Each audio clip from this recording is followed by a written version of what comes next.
पंकज जी, हमारे दर्शकों को बता दीजिए कि पेटीएम करें या ना करें, क्योंकि आरबीआई के एक्शन के बाद लगातार कुछ ना कुछ अब जो है अपडेट उसमें आ रही है।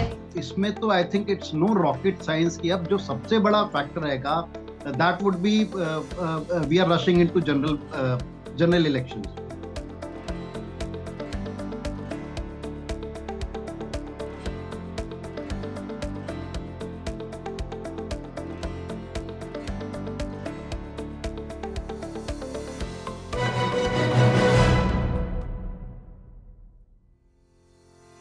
Where to invest in this financial year 24-25?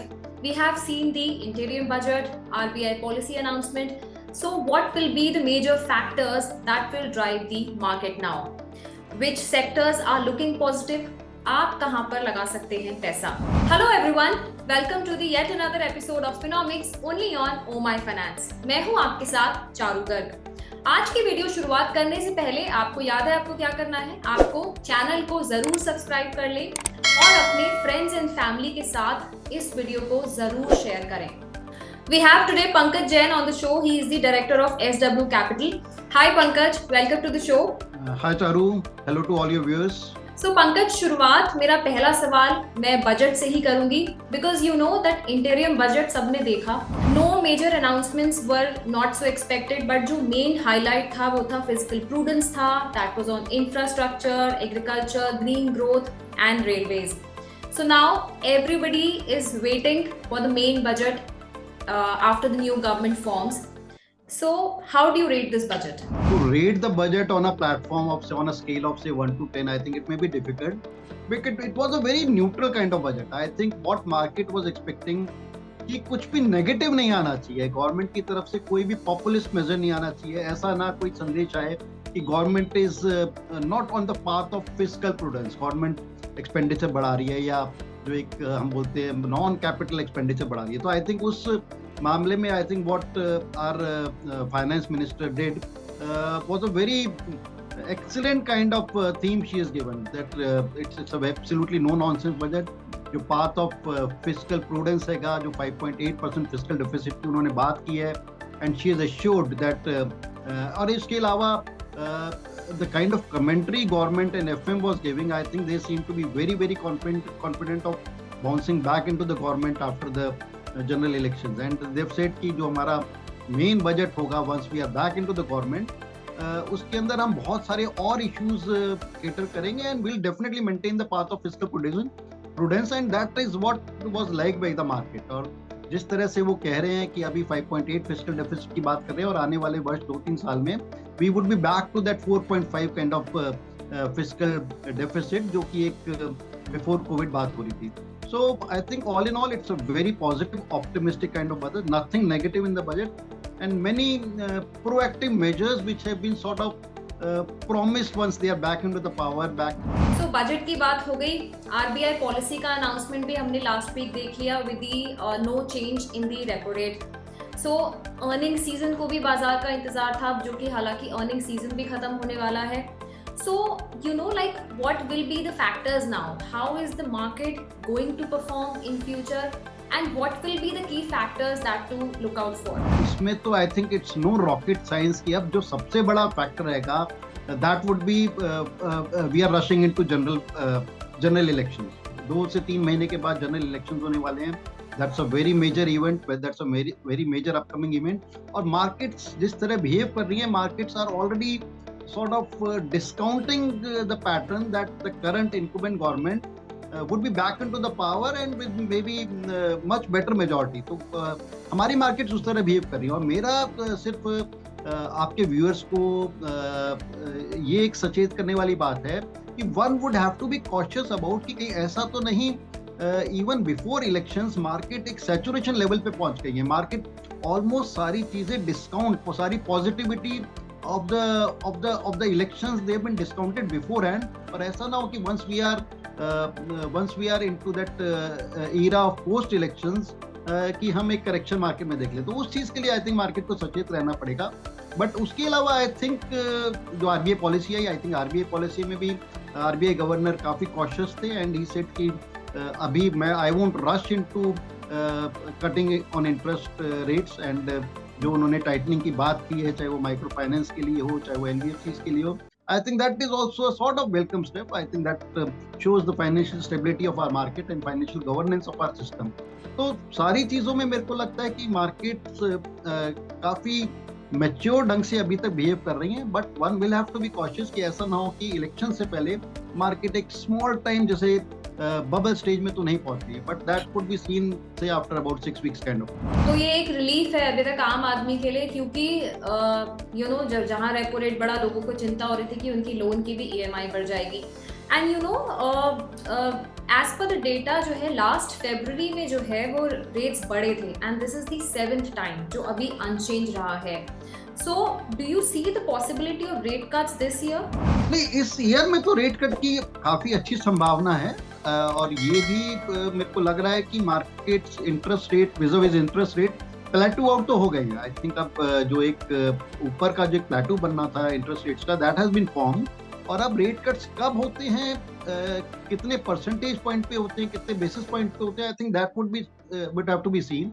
But बहुत नियर टर्म में इफ समबडी is thinking कि शायद there would be a rate cut before elections or maybe another in the next 3 to 4 months, वो शायद ना हो। But second half of the year में मेरे को लगता है कि there are bright chances कि we may see 1 or 2 rate cuts depending on what kind of economic situation is there in the country and around the world। हमें नहीं भूलना चाहिए कि globally भी बहुत ज़्यादा हाइपर एक्टिव हुई हैं मार्केट्स, और बहुत सारे इश्यूज हैं, चाहे वो वॉर रिलेटेड इश्यूज हों, चाहे वो ऑयल रिलेटेड इश्यूज हों, रशिया यूक्रेन इश्यूज हो, यूएस में काइंड ऑफ इन्फ्लेशन है, वहाँ पर भी गवर्नमेंट्स अभी ऐसा कोई संदेश नहीं दे रही कि we would rush into interest rate cuts, but definitely interest rates plateau out हो गए हैं। और second half of the year में मेरे को लगता है एक काफी ब्राइट संभावना है कि यहाँ पर थोड़ा बहुत इंटरेस्ट रेट कट देखने को मिलेगा।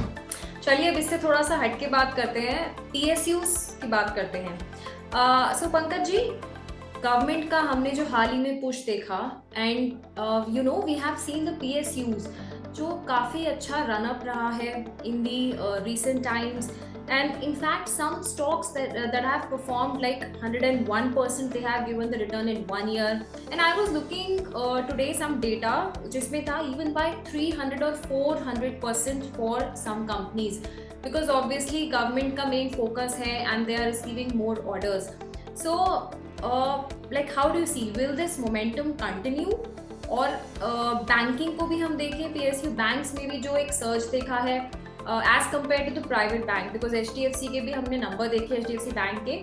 सो how much scope is left?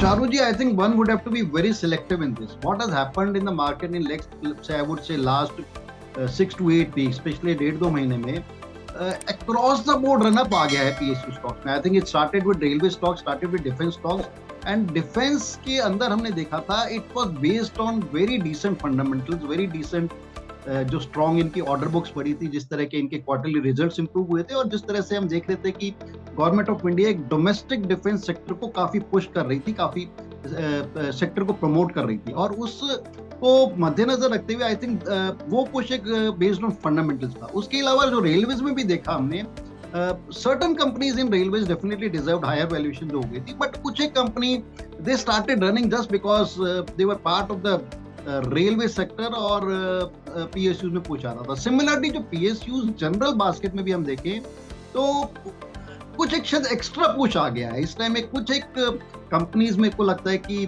थोड़ी बियॉन्ड फंडामेंटल्स हो गई है, but some deserve those kind of fundamentals. तो without naming any particular stock, मैं ये कहूंगा कि अक्रॉस द बोर्ड एक ही ब्रश से सबको ना पेंट करें। Don't latch into a stock just because it is a PSU stock, या ये बहुत ज्यादा नहीं चला है, या कोई अगर बहुत ज्यादा चल भी गया है तो you can definitely book profits. ये एक मोमेंटम या एक रश हो सकता है कि दिस में कंटिन्यू टिल अबाउट बजट, जैसा मैंने कहा पीएसयू स्टॉक में। But I would again caution your viewers कि अगर जिन पीएसयूज में अच्छा उनको प्रॉफिट मिल रहा है, there is no harm in booking some kind of profit, sitting on cash and reentering the market after elections. और अगर किसी में बहुत ज्यादा अगर मूवमेंट नहीं भी आई है तो just don't latch into that stock, check on the fundamentals, जो भी आपके फाइनेंशियल एडवाइजर उसे चेक करिए और उस पर ध्यान रखिए। बट ओवरऑल मेरे को लगता है ये सेक्टर थोड़ा ज्यादा हीटअप हो गया है and one should look at it with some kind of caution. जहां तक पीएसयू बैंक का सवाल है, मेरे को लगता है कि पीएसयू बैंक बड़ी अच्छी परफॉर्मेंस दिखा रहे हैं, जिस तरह के रिजल्ट आए, जितने भी बैंक के रिजल्ट आए, टॉप बैंक देखेंगे, स्टेट बैंक ऑफ इंडिया देखिए, पंजाब नेशनल बैंक देखिए, कैनरा बैंक देखिए, काफी एनकरेजिंग रिजल्ट्स आए हैं। और इसमें अगर कहीं पर भी छोटी मोटी करेक्शन भी आती है, I think this is one sector जहां पर अभी भी मेरे को लगता है कि काफी अच्छा स्कोप है आगे रन अप के लिए। प्राइवेट सेक्टर बैंकिंग में भी I think it's again one will have to differentiate between Axis bank, ICICI bank and HDFC bank, but overall मेरे को लगता है कि PSU banking space seems to be much better based on fundamentals and momentum than private sector banking space, at least for next 2 quarters. Pankaj ji, हमारे दर्शकों को बता दीजिए कि पेटीएम करें या ना करें, क्योंकि आरबीआई के एक्शन के बाद लगातार कुछ ना कुछ अब जो है अपडेट उसमें आ रही है। EPFO has also restricted Paytm Payments Bank's transactions from February 23. उसके बाद इंडिपेंडेंट डायरेक्टर का इस्तीफा, और अब जो लेटेस्ट रिपोर्ट आई है वो है that government is examining FDI flow from China in Paytm payment services. So आप क्या कहेंगे? Now it's a difficult kind of question, and I think without being specific, I'm not trying to specify कि Paytm का stock खरीदना चाहिए, नहीं खरीदना चाहिए या बेचना चाहिए। I think काफी हेजी है इस टाइम सिनेरियो, और जिस तरह के बयान आ रहे हैं, चाहे वो आरबीआई की तरफ से हो, गवर्नमेंट ऑफ इंडिया की तरफ से हो, पेटीएम की तरफ से हो, I think things are not getting clear. But overall मेरे को लगता है कि Paytm as a institution, I think उन्होंने काफी एक बहुत अच्छा एक institution बनाया है. They have done wonders for the online transmission kind of space. And sooner or later, I think things should stabilize. And I think Paytm भी ऐसा कह रहा है कि हम प्रोएक्टिव स्टेप्स ले रहे हैं, कमेटी बना रहे हैं. बट एज ऑफ नाउ मेरे को लगता है कि there are much better avenues for investor. अगर मैं अपने इन्वेस्टर्स की या आपके इन्वेस्टर्स की बात करूं, there are much better and safer avenues for the investors than Paytm. तो अगर किसी के पास पेटीएम नहीं है, he is not stuck with the Paytm, I would say कि one could still avoid Paytm as a stock. But Paytm की services use करे ना करे, पेटीएम करे ना करे, आई थिंक उसमें कोई दिक्कत नहीं है. इट्स वन ऑफ बहुत अच्छा सिस्टम है, and company and system as a thing, I think they would survive and see another good day. उसमें कोई इशू नहीं. क्या बिकॉज लोगों में पैनिक मच गया है कि अब तो मतलब वो पेटीएम ऐप से ही डर रहे हैं कि पेटीएम करें, वॉलेट में पैसा है, तो उन लोग आई थिंक जितनी भी इंफॉर्मेशन हम गैदर कर पाए हैं मीडिया सोर्सेज से, इंटरनेट से, अखबारों से, मेरे को नहीं लगता कि system as such is at any stake. और लोगों को पेटीएम करने या ना करने या वॉलेट से नहीं डरना चाहिए. I think Indian system is pretty robust, और आरबीआई और गवर्नमेंट ऑफ इंडिया ने भी कई बार कहा है कि हम कहीं पर भी इन्वेस्टर्स का या क्लाइंट्स का नुकसान नहीं होने देंगे, and they would be given enough time for everything. तो उस चीज में मेरे को लगता है कि कोई डर नहीं है. But if you are talking about कि पेटीएम स्टॉक जो क्रैश हो गया इतना, is it still a valuable buy? I would restrict myself to the comment कि there are better and safer avenues scientifically and logically than Paytm. Let it settle down, let the things become much more clear, or maybe after another 2, 3, 4 weeks kind of thing, they can review it. But as of now, I think it's better to stay away. I'm not saying stay out, but stay away. चलिए थोड़ा सा travel and tourism sector पर आपकी राय ले लेते हैं, because lately हमने बहुत ज़्यादा बूम देखा है. If we talk about the sectors, if we talk about the stocks, because Prime Minister Modi is also very keen, very positive कि इस इंडस्ट्री में बूम आए. और उनका विजिट भी हमने देखा लक्षद्वीप का एंड अयोध्या ऑल्सो, कि किस तरह से इतना रन अप देखा है स्टॉक्स में. Talking about the aviation stock, Indigo और IRCTC, इंडियन होटल्स, ये जो सारे टूरिज्म जो स्टॉक्स हैं काफ़ी अच्छे जो हैं, इन्होंने लेटली जो है अर्निंग्स भी काफ़ी अच्छे इनके नंबर्स रहे हैं. So what is your view in this space? We are pretty bullish on this sector. और मेरे को लगता है कि जिस तरह का पुश गवर्नमेंट ऑफ इंडिया दे रही है, आई थिंक प्राइम मिनिस्टर ने खुद पर्सनल लेवल पे सॉर्ट ऑफ इंटरवेंशन करके the kind of messages he is been conveying. और इसके अलावा एक और मैसेज पिछले दिनों प्राइम मिनिस्टर साहब ने कन्वे किया था मन की बात पे, कि जो हमारे HNIs इंडिया से बाहर जाके शादी कर रहे हैं, इतना सारा पैसा बाहर ट्रांसफर हो रहा है, foreign exchange, I won't use the word खराब हो रहा है, but may be not to the best of use. उनको एक आग्रह किया था कि आप भी अपनी HNI या हाई एंड मैरिज इंडिया के अंदर ही करिए. बहुत अच्छे वेन्यूज, बहुत अच्छे होटल, बहुत अच्छी हॉस्पिटलिटी अवेलेबल है. एंड आई थिंक कॉर्पोरेट्स ने या लोगों ने इस बात को सुना है और अब वो भी एक शिफ्टिंग चल रही है। सो वो एक अनदर एडिशनल फैक्टर हैगा।